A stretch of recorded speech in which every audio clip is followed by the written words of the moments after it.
The wheelchair moved fast through the hospital corridor, expensive leather squeaking against polished floors. Yang stared ahead, his face blank as stone while two men in dark suits walked behind him. Nari gripped the handles, her perfectly manicured nails tapping rhythmically against the metal. He felt nothing. Not the cold air. Not the fluorescent lights burning overhead. Not even the woman he'd been with for 3 years pushing him forward. Then Clara turned the corner. She was rushing, phone pressed to her ear, tears streaming down her brown cheeks. She didn't see them. Her shoulder bag swung wide as she passed, and her fingers, warm, trembling, grazed his wrist for half a second. Yang's entire body seized. His eyes went wide. His breath caught in his throat. His toes curled inside shoes that hadn't felt movement in 4 years. He grabbed the armrest so hard his knuckles went white. "Stop her." The words came out rough, almost violent. The men moved instantly, blocking Clara's path. She stumbled backward, confusion flooding her face. "What are you doing? Let me through." They pulled her back toward the wheelchair. She tried to wrench free, panic rising in her voice. "Let go of me." Yang just stared at her, at the way her chest heaved, at the fire in her dark eyes, at the terror mixing with anger on her face. She slapped him. The sound echoed through the hallway. Silence dropped like a weight. Yang didn't flinch, didn't blink, just looked at her with something between shock and wonder. "I'm sorry." His voice was quieter now. "I thought you were beautiful. I didn't mean to scare you." Clara's hand was still raised, trembling. She looked at him, really looked, and saw something in his eyes that made her anger crack. She saw emptiness, desperation, loneliness so deep it made her chest ache. Her gaze dropped to his legs. "I'm sorry about your condition." She knelt, and before anyone could stop her, she placed her hand on his knee. A gesture of pity, of compassion. Yang felt lightning shoot up his spine. She stood and walked away, wiping her tears. He couldn't stop watching her go. Welcome to my channel, where every story pulls you into a world you won't want to leave. If you're new here, hit that subscribe button right now because trust me, you don't want to miss what happens next. Now let me tell you about Yang, Clara, and a touch that changed everything. Yang couldn't sleep that night.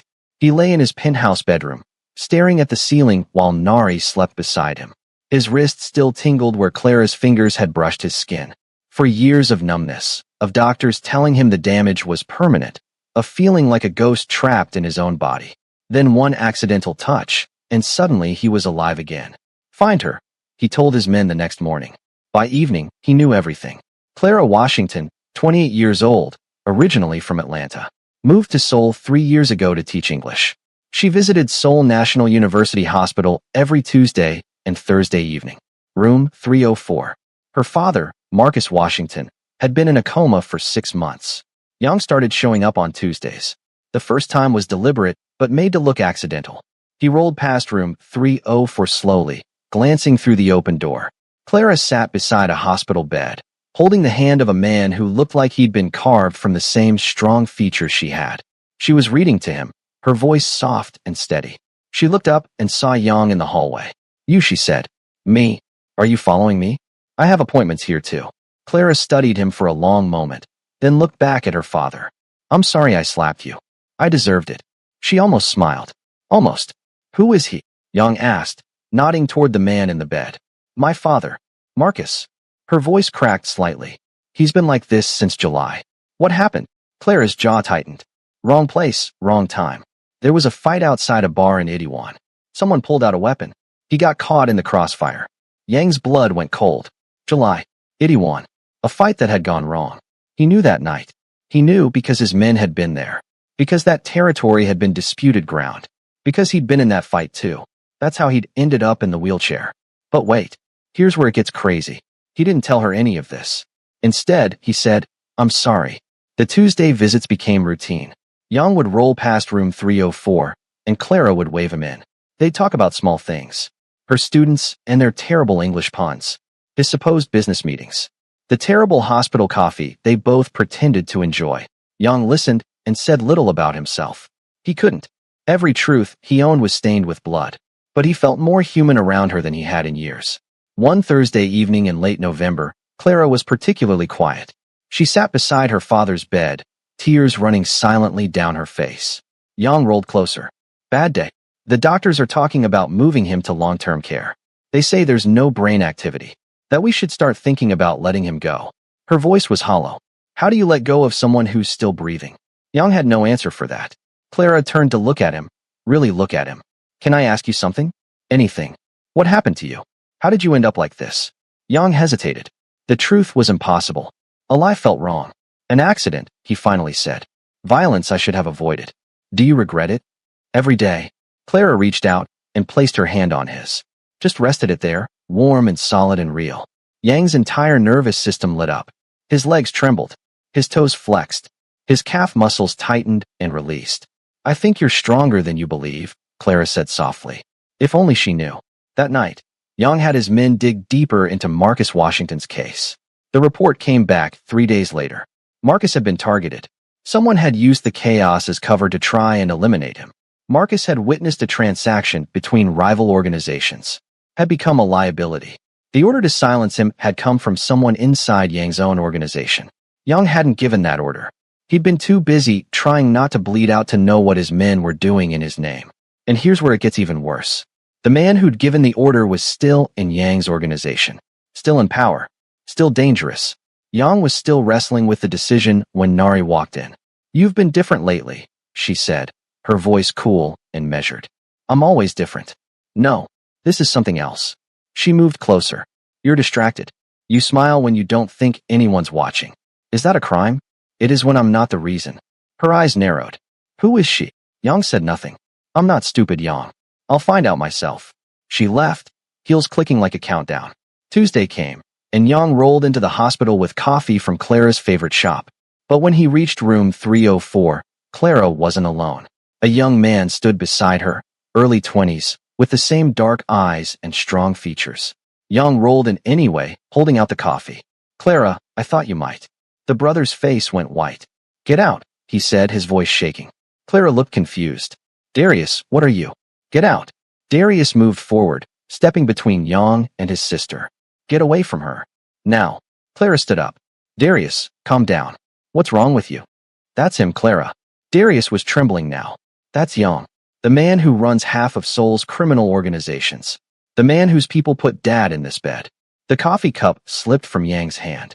Clara turned to look at him, her expression shifting from confusion to horror. No, she whispered. No, that's not possible. Darius, you're wrong. He's just what, Clara? A friend. Darius pulled out his phone, showing her something on the screen. He's the man who gave the orders that night. Clara's hands were shaking. She looked at Yang, searching his face for a denial that never came. Tell him he's wrong, she said, her voice breaking. Yang met her eyes. I can't. The world stopped. Clara took a step back, then another. You knew, she breathed. All this time, you knew what your people did to my father. I didn't know at first, but you found out. Her voice cracked. When? Yang said nothing. You've been lying to me for weeks. I didn't give the order that hurt your father. I was a victim that night too. Don't you dare compare yourself to my father. Clara was shouting now. He was a good man. A teacher. And you? You're a monster. Every word hit Yang like a physical blow. Get out. Get out and never come near me or my family again. Yang turned his wheelchair and left. Behind him, he heard Clara collapse into sobs. In the car, Yang closed his eyes and tried to breathe through the pain. His phone buzzed. A message from Nari. Found her. Pretty little thing. I can see why you'd risk everything. Yang's blood turned to ice. Turn around, he told the driver. Now. His phone buzzed again. A photo. Nari, standing outside room 304. And in the background, barely visible, was Clara walking toward the exit. The message read, Don't worry. I just want to talk to her. Woman to woman. Yang tried calling. No answer. Find Nari. Find her now. And get security to Clara Washington. She's in danger. The next 3 hours were the longest of Yang's life. His men searched everywhere. Nothing. Then, at midnight, his phone rang. Unknown number. Hello, Yang. Nari's voice was cold. I have something that belongs to you. If you hurt her, you'll what? Roll over here and stop me. Nari laughed. This is how you repay me?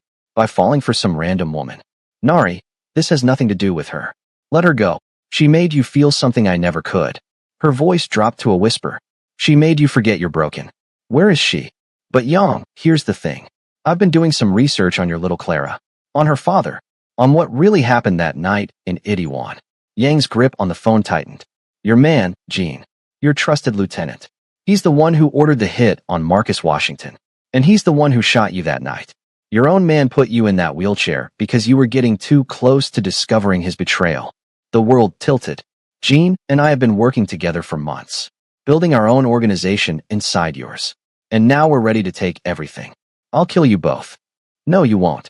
Because if you try, Clara dies. She paused. But I'll make you a deal. Sign over your assets. Give me everything, and I'll let her go. Young looked down at his useless legs. Fine, he said. You can have it all. I thought you'd see reason. You have 24 hours. The line went dead. Young called his doctor. I need you to run every test you have. Tonight. Right now. 2 hours later, doctors poured over scans. It's impossible, one doctor said. But there's definitely regeneration happening. Your body is trying to rebuild connections. Can I walk? Theoretically? Maybe. With intense physical therapy over several months. I don't have months. I have hours. Can you give me something? There are experimental stimulants. Neural enhancers. They're not approved, and the side effects could be severe. Heart failure. Stroke. Death. Give them to me.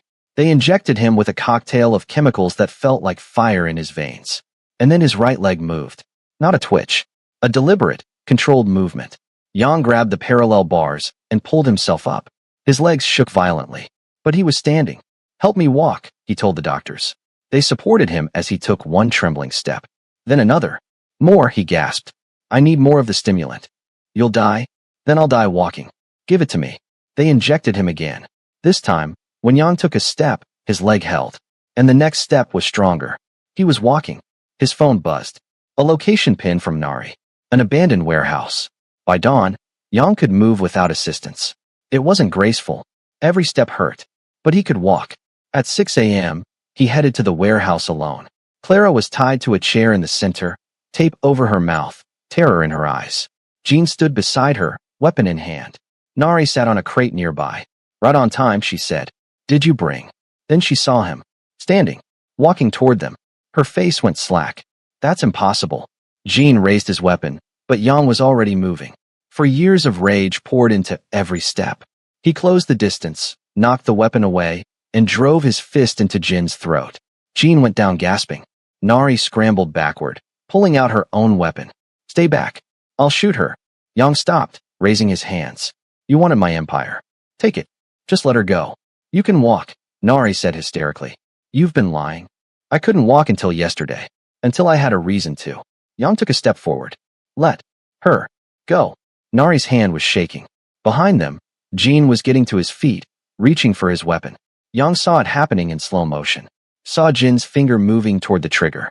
He moved, dove forward, knocked Nari aside, grabbed Clara's chair, and pulled her down as gunfire exploded through the warehouse. Pain bloomed in Yang's shoulder, his leg, his side, but he kept moving, covered Clara's body with his own. Then silence. Yang looked up. His men had arrived, had taken down Jean and disarmed Nari. It was over. Yang rolled off Clara, gasping. Blood pooled beneath him. Clara ripped the tape off and immediately pressed her hands against his wounds. You're insane, she sobbed. You can barely walk and you came here alone. Had to, Yang managed. Had to make sure you were safe. Why? After what your organization did to my father. Because you made me feel human again. Blood bubbled at his mouth. Because when you touched me, I wasn't a monster. I was just a man who wanted to be better. Clara was crying openly now. You can't die, she said. You hear me? You don't get to save me and then die. Yang smiled weakly. Probably should have thought of that before I took 3 bullets. Sirens were approaching. I'm sorry, he whispered. About your father. About all of it. I'd take it back if I could. Shut up. Save your strength. Clara. I said shut up. She was sobbing. You have to live. You have to wake up and face what you've done. Yang's vision was getting dark. Promise me something, he said. Anything. Don't let them turn off your father's machines. Not yet. There's a specialist in Tokyo. Dr. Kenji Yamamoto. I've already paid him. He's willing to try an experimental treatment. Fresh tears spilled down Clara's face. Why are you doing this? Because I can't fix what I broke. But maybe I can help you save what matters most. The darkness closed in. Yang's last thought was that Clara was still touching him, still keeping him tethered to the world. He woke up 3 days later in a hospital room. Nari and Jean were in custody. His organization was in chaos, and his body was held together with stitches and tubes. But he was alive. and sitting beside his bed, fast asleep, was Clara. She looked exhausted. Yang tried to move, and pain screamed through every nerve. The sound woke her. Clara's eyes opened. She looked at him, and for a long moment, neither spoke. "You're awake," she finally said. "Unfortunately, the doctors said you shouldn't be. Said you lost too much blood. That your heart stopped twice. Worth it? Was it?" Clara leaned forward. "Was almost dying worth it?" "Yes."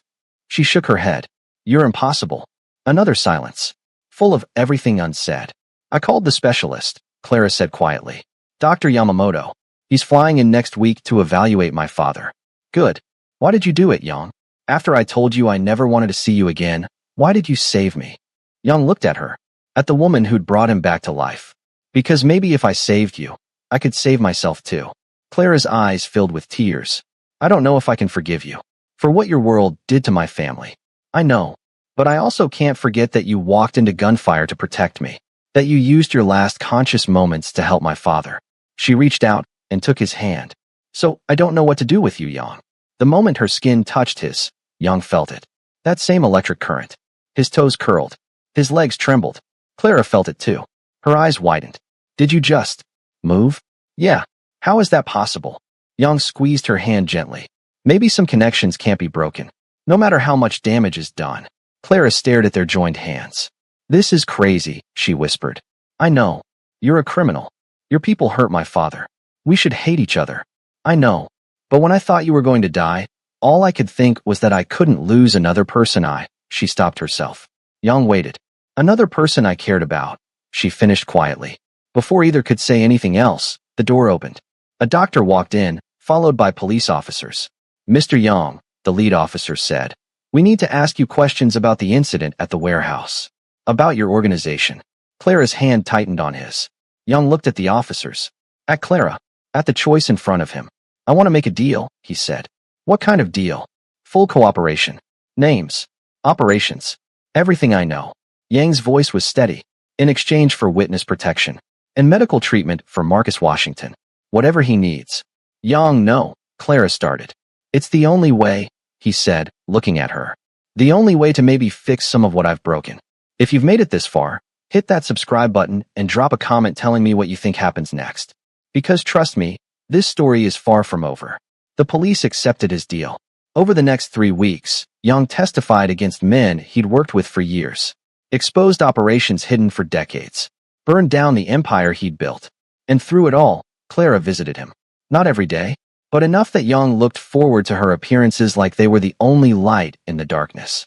Dr. Yamamoto arrived and evaluated Marcus Washington. "There's brain activity," he told Clara and Darius.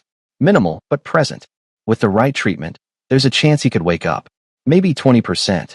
20% is better than 0, Clara said. The treatment began. Experimental drugs. Neural stimulation. And slowly, impossibly, Marcus Washington started to show signs of improvement. His eyes moved under his lids. His fingers twitched. His heart rate responded to Clara's voice. "He's fighting his way back," Dr. Yamamoto said. Yang heard about the progress secondhand, through his lawyer. He wasn't allowed to see Clara anymore. His witness protection meant isolation. Safety through disappearance. But 3 days before he was supposed to be relocated, Clara showed up at his protected location. She walked past the guards, past the officials, straight into the room where Yang was packing. "You can't be here," he said. "My father woke up." Yang froze. "He's awake. Talking. Remembering." Tears streamed down Clara's face. "You gave me my father back." "Clara." She crossed the room and kissed him. Not gently, but with 4 months of confusion and anger and gratitude, and something that felt dangerously close to love. Yang kissed her back, his hands framing her face, his body coming alive. When they finally broke apart, both were breathing hard. "This is a terrible idea," Clara whispered. "The worst," Yang agreed. "You're a criminal. I'm a teacher. You're going into witness protection. I have a life here. I know. My brother will never forgive me. My father might never understand. I know." Clara pulled back to look into his eyes. "But I can't stop thinking about you. Can't stop remembering how you destroyed your entire life to help my father. How you chose to be better. Clara, I'm not a good man. No, but you're trying to be. And maybe that's enough." She kissed him again. "Or maybe I'm completely crazy. Probably both." She laughed through her tears. "When do you leave?" 3 days. Where are they sending you? I can't tell you. It's not safe. Clara nodded, understanding even though it hurt. So this is goodbye?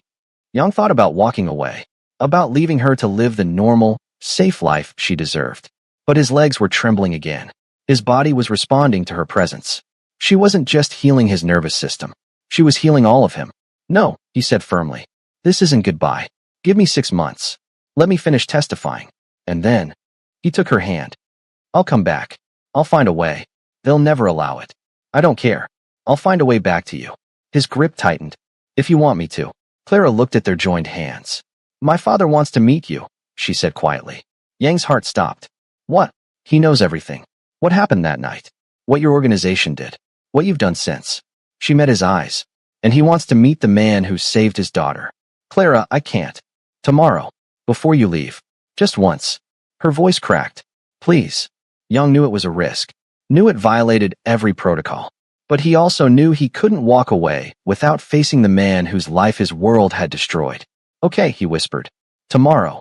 The next day, Yang stood outside Marcus Washington's hospital room, his legs shaking. Clara squeezed his hand once, then pushed open the door.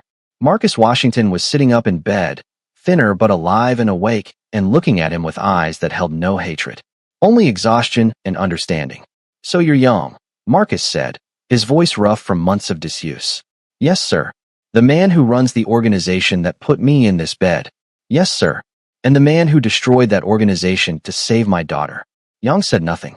Marcus studied him for a long moment. My daughter tells me you couldn't walk until you met her. That's correct. And that you can walk now. Because of her. Yes. Show me. Yang let go of Clara's hand and took several steps across the room. His gait was still uneven, but he was walking. Marcus watched, then nodded. Sit down, son. You look like you're about to fall over. Yang sat. I can't forgive you for what happened to me, Marcus said bluntly. Can't pretend that your organization didn't destroy half a year of my life and put my children through hell. I understand. But Clara tells me you didn't give the order. That you were betrayed by your own people. That you've spent months destroying everything you built to make this right. I have. Why? Yang looked at Clara, standing in the doorway. Because she made me want to be the kind of man who deserved to stand in her presence. Marcus followed his gaze, then looked back at Yang. You love her. It wasn't a question. Yang had spent his life hiding emotions, showing no weakness. But in front of this man, those walls crumbled. Yes, I do. And you're about to disappear into witness protection where she can't follow. Yes. But you plan to come back to her anyway, even though it's dangerous. Yes. Marcus was quiet for a long time. Then he said, my daughter is the strongest person I know. She's smart and stubborn and has a heart bigger than the whole world. And if she's chosen to care about you despite everything, then maybe you're worth caring about. Yang felt something in his chest crack open. But if you hurt her, Marcus continued, his voice hardening, if you bring danger back into her life, then I don't care how many people you testified against. I will find you myself. Understood. Good. Marcus extended his hand. Then do what you have to do. Finish your testimony. Keep her safe by staying away. And when it's finally safe, he gripped Yang's hand firmly. Come back to her. Don't make her wait forever. Yang shook his hand. Thank you, sir. Don't thank me yet. You haven't earned it. But maybe, in time you will. Yang was relocated the next morning. No phone. No internet. No contact with anyone from his previous life. The isolation was suffocating. 3 months in, his handler brought news. Marcus Washington made a full recovery. Yang felt relief wash over him. And Clara? The handler hesitated. She's been asking about you. Trying to find out where you are. Is she okay? Physically? Yes. But she's not doing well, Yang. Lost weight. Stopped sleeping. Yang's hands clenched into fists. Can I send her something? No. Any contact could compromise your location. Then tell her I'm coming back. Tell her to wait for me. I can't do that either. So Yang stayed. And testified. And counted down the days. Month 4 brought more news. The trials were progressing faster than expected. You'll be done sooner than we thought, his handler said. Maybe 4 months instead of 6. Yang marked the calendar.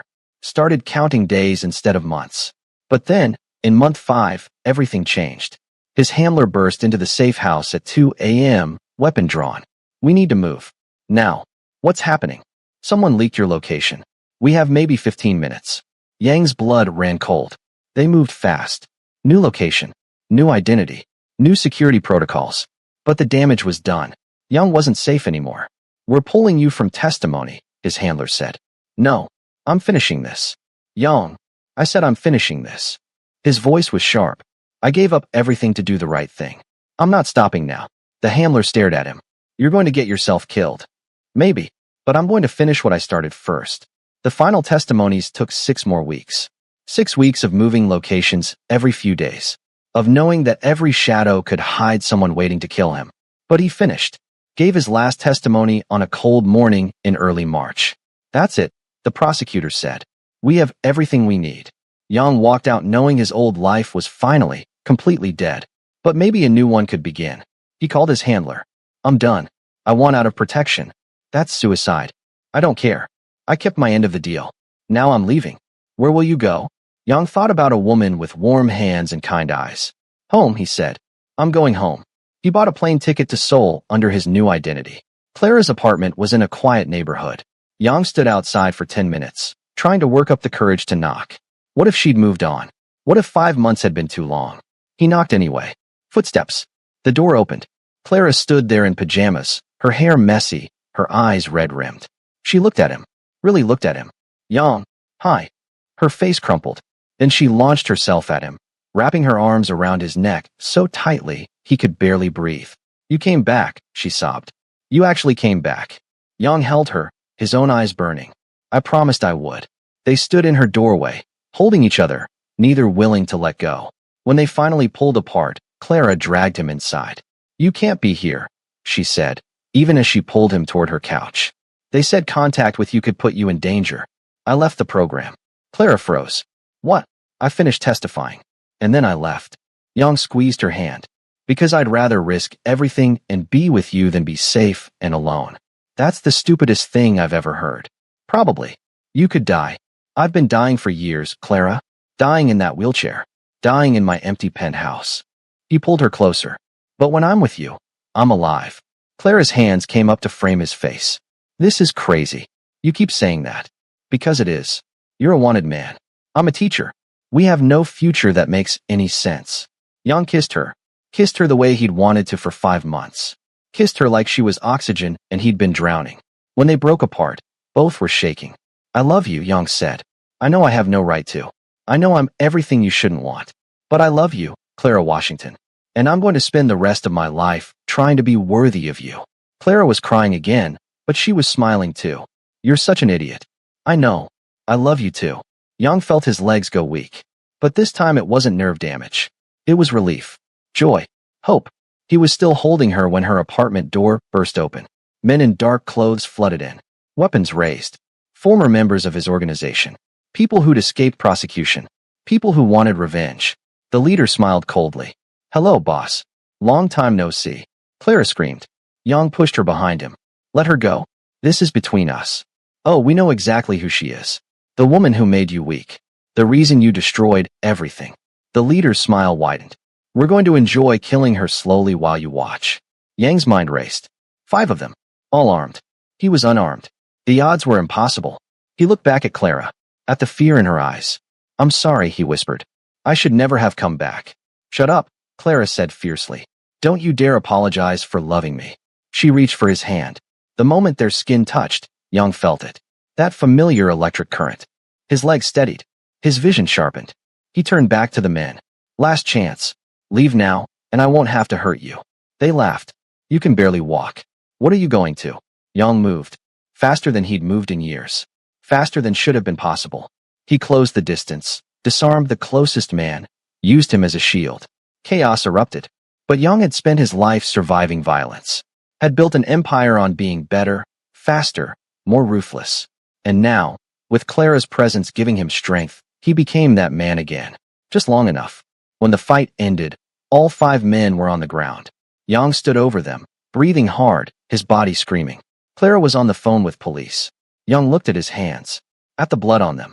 At the violence he'd promised himself he'd left behind. I'm sorry you had to see that, he said quietly. Clara hung up and crossed to him. Put her hand on his cheek. Don't apologize for protecting me. I'm a monster, Clara. You saw what I can do. I saw you save our lives. Her voice was firm. I saw the man I loved do whatever it took to keep us safe. That's not a monster. Sirens wailed in the distance. Clara grabbed Yang's hand. We need to run. What? The police are coming. They'll arrest you. And I just got you back. She squeezed his fingers. So we're running. Clara, you can't. Watch me. She was already grabbing her passport, stuffing clothes into a bag. My father's stable. My brother has his own life. And you? She turned to look at him. You walked into gunfire for me. Destroyed your empire for me. So I'm not letting them take you away again. Yang stared at her. You'll lose everything. I choose you, Clara said simply. I choose us. Whatever that looks like. The sirens were getting closer. Yang thought about all the reasons this was a terrible idea. All the ways this could end in disaster. Then he thought about spending the rest of his life without her. About never feeling her touch again. Okay, he whispered. Let's run. They grabbed what they could carry and fled out the back, just as police cars screeched to a stop out front. Ran through alleys and side streets, their hands clasped together, their hearts pounding in sync. At the train station, Yang used cash to buy tickets heading south. They boarded just as the train was pulling out. Collapsed into their seats, breathing hard, looking at each other with wild eyes. We just ran from the police, Clara said, half laughing, half crying. Yeah, I'm a fugitive now. Pretty much. This is insane. Completely. She kissed him, hard and desperate and alive. When they broke apart, Yang said, I can't promise you a normal life. Can't promise we'll be safe. I don't want a normal life. Clara's fingers threaded through his. I want you. Broken and dangerous and impossible.